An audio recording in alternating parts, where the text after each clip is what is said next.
අපි මේ ඇවිල්ලා තියෙන්නේ අපේ ලංකාවේ උතුරු කොනේ. යාපනයේ උතුරු කොනේ පිහිටි මහා සමුද්‍රය අසබඩ. මේ එහා පැත්තේ මහා සමුද්‍රය. දඹකොළ පට්ටුන. පාලි භාෂාවෙන් ජම්බුකොළ පට්ටන. ලංකාවේ පැරණි වරායන් තුනක් තිබිලා තියෙනවා. එකක් තමයි මහා තිත්ත. මන්නාරම් පැත්තේ තියෙන මාතොට කියලා කියනවා ඒක. අනිත් එක තමයි ත්‍රිකුණාමලය අපි හෙට දවසේ යන්න බලාපොරොත්තු වෙන්නේ ගෝකර්ණ තිත්ත. ගෝකර්ණ තිත්ත. ඒ කියන්නේ ත්‍රිකුණාමලය. මෙහි යාපනයේ උතුරේ දඹකොළ පටුන. ජම්බුකොළ පටුන. එතකොට දළදා වහන්සේ වැඩමෙන්නේ ලංකා පටුනට. ශ්‍රීමා බෝධීන් වහන්සේ වැඩමෙන්නේ දඹකොළ පටුනට. ඉතින් සංඝමිත්තා රහත් මෙහින් වහන්සේ තවත් මෙහිණින් වහන්සේලා 11ක් සමග ශ්‍රීමා බෝධි දක්ෂිණ ශාඛාවත් රැගෙන කාවේරි පට්ටන කියන දකුණු ඉන්දියාවේ මහා සමුද්‍ර තොටින් පිටත් වෙලා රුවල් යාත්‍රාවල හුළඟින් තමයි යාත්‍රාවන් ගමන් කරන්නේ. මාස ගණනාවක් ගියාම තමයි මෙන්න මේ ජම්බුකොළ පට්ටන කියන මේ ස්ථානයේට ඒ යාත්‍රාව සේන්දු වෙලා තියෙන්නේ. අනුරාධපුරේ තමයි අපේ රාජධානිය එතකොට. අනුරාධපුරේ දෙවන පැත්තේ රාජතුමාගේ දැඩි ඉල්ලීමක් තිබුණා භික්ෂුණී ශාසනය පිළිතුරන මෙහින් වහන්සේලා වැඩමවන්න ඕන කියලා. ශ්‍රීමා බෝධීන් වහන්සේගේ දක්ෂිණ ශාවක් ඉල්ලුවේ නැහැ. නමුත් ධර්මාශෝක දීප චක්‍රවර්ති ධර්මාශෝක මහරජුරෝ කල්පනා කළා මම රටවල් 9කට ධර්ම දූතයන් පිටත් කළා. මේ මහාරාෂ්ට්‍රය, කාශ්මීරය, යෝනික දේශය, ඒ වගේම හිමවන්ත ප්‍රදේශය, වනවාසී ප්‍රදේශය, තඹපන්නිය, මහිෂ මණ්ඩලය, මහාරාෂ්ට්‍රය ඔය කියන රටවල් වලට පිටත් කළා සාර්ථක වුණේ ලංකාවට. තඹපන්නි දීපේට ආපු ධර්ම දූත කණ්ඩායම තමයි සාර්ථක වුණේ. ඒ නිසා එතුමාට හිතුණා ලංකාවේ බුදුදහම මුල් වැස ගැනීමට අවශ්‍ය කරන පාරිභෝගික වස්තුවක් එවන්න ඕනේ කියලා. ආන්නේ නිසා බුදුරජාණන් වහන්සේ දා බුද්ධ ගයාවේදී බුදුබව ලබන අවස්ථාවේදී ශ්‍රීමා බෝධීන් වහන්සේගේ සෙවණ ලැබුවා. ඒ ශ්‍රීමා බෝධීන් වහන්සේගේ දක්ෂිණ දිශාවට පිහිටි දක්ෂිණ ශාඛාව තමයි රන් කටාරමකට වැඩමවලා අපේ ලංකාවට එවන්න තීරණය කළේ.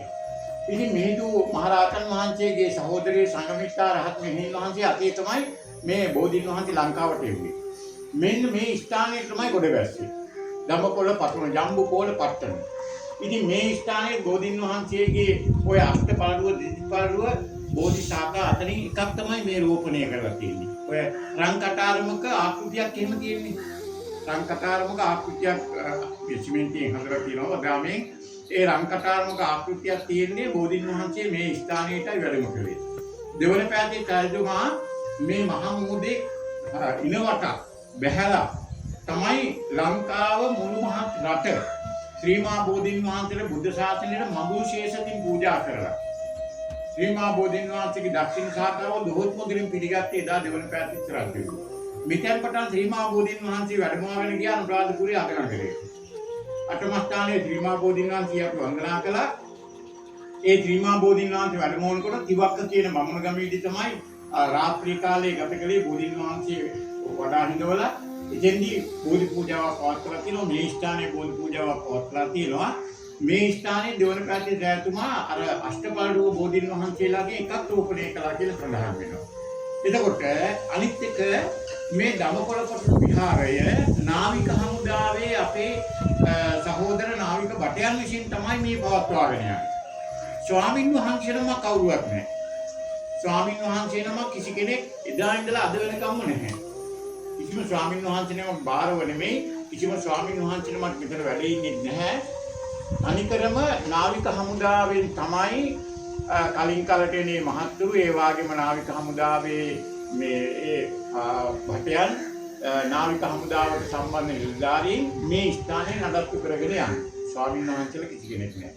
ඒ නිසා එතුමන්ලා යුද්ධ කාලයේ දැන් මේ යාපනයේ උතුරු කොන දඹකොළ පටුන යුද්ධ කාලයේ මේ ස්ථානයේ කිසිදු අබමල් රේරුවක හානියක් නොවන විදිහට ආරක්ෂා කරගත්තා. සුනාමියෙන් මේ ප්‍රදේශයට මේ ස්ථානයට ස්වල්ප මාත්‍ර වශයෙන්වත් හානියක් සිද්ධ වුණේ නැහැ. මොකද රත්නත්‍රයේ පිහිට පවතින ස්ථාන. එහෙමනම් තවත් මේ විශාල විස්තර තියෙනවා. අපි ඊටාම කෙටියෙන් කිව්වොත් ලංකාවේ අලුත් සංස්කෘතියක් ඇති කරගන්න. ශ්‍රීමා බෝධීන් වහන්සේගේ දක්ෂිණ ශාඛාව ලක්වැසියන් අතරට වැඩමෙව්ව පරම පූජනීය වස්තුවක්. ඒ වස්තුව වැඩමෙව්වේ මේ දැන් ඉන්දියාවෙන් දඹකොළ පටුන කියන්නේ මේ ලංකාවේ කෙරවලම තියෙන්නේ. අපි අර ඊයේ එනකොට මේ දැන් අද හෙට යනකොටත් යනවා අලිමංකඩ කියලා. ලංකාවේ මෙන්න බෙල්ලෙන් අල්ලවගත්තේ එතන මේ. බෙල්ල වගේ තැනක් තියෙන්නේ. ආන්නේ එතන කෝච්චි පාරයි වාහන යන පාරයි විතරයි වෙන මොකවත් නෑ. දෙපැත්තෙම මුහුද. මේන්න මේ ඩිංග තියෙනවා. කෝච්චි පාර තියෙනවා වාහන යන පාර තියෙනවා ඉතලා වෙන මොකක්වත් ගොඩනැගිලි නෑ. ඔක තියෙන්නේ එලිෆන්ට් පාස් වල අලිමංකඩ.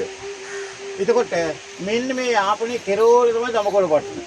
මෙතෙන්ට වැඩමෙව්වේ ආන්න අතන ඉඳලා. පැට්නා.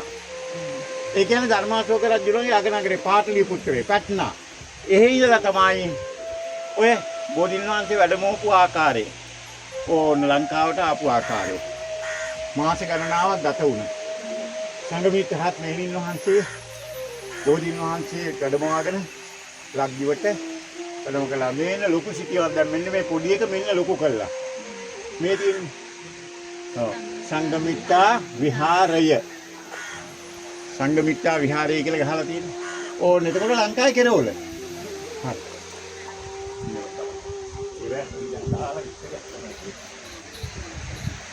අර විස්තරේ දිහා බලන්න.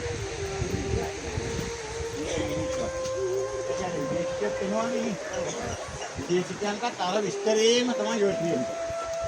ඒ භාෂාවක් මෙන්න තියෙනවා අපේ රජුව පිළිගන්න ආකාරය. මේ මොහොතේ මේ යාත්‍රාව ආවා. ඒ යාත්‍රා පියකට පෙළ කිරෝල්ට සංගමිත්තා රහත් මෙහෙණින් වහන්සේ වැඩමවලා අපේ රජතුමාට බාර දෙනවා. රජතුමා දොහොත් මුදුනින් පිළිගන්නේ. බෝධීන් වහන්සේගේ දක්ෂිණ ශාඛාව. මේ රජතුමා තමයි ඔය ඉඟවටක් මහා මුහුදේ බහැලා ඉන්නේ මේ රජතුමාත් එක්ක ආපු පිරිස. ඊට පස්සේ තමයි වැඩමෝගෙන ගියේ කිවක්ක කියන බමුණුගම හරහා අනුරාධපුරේ අටමස්ථානයේ පිහිටලා තියෙන අගනගරේ. අද ශ්‍රීමා බෝධීන් වහන්සේ පිහිටලා තියෙන අන්නෙතන. මෙන්න මේ රංකටාරමේ ආකෘතියක් අතන චෛත්‍ය මේ බෝධිය තියෙන අපි යන ගමන් බලමු. ඕ මේ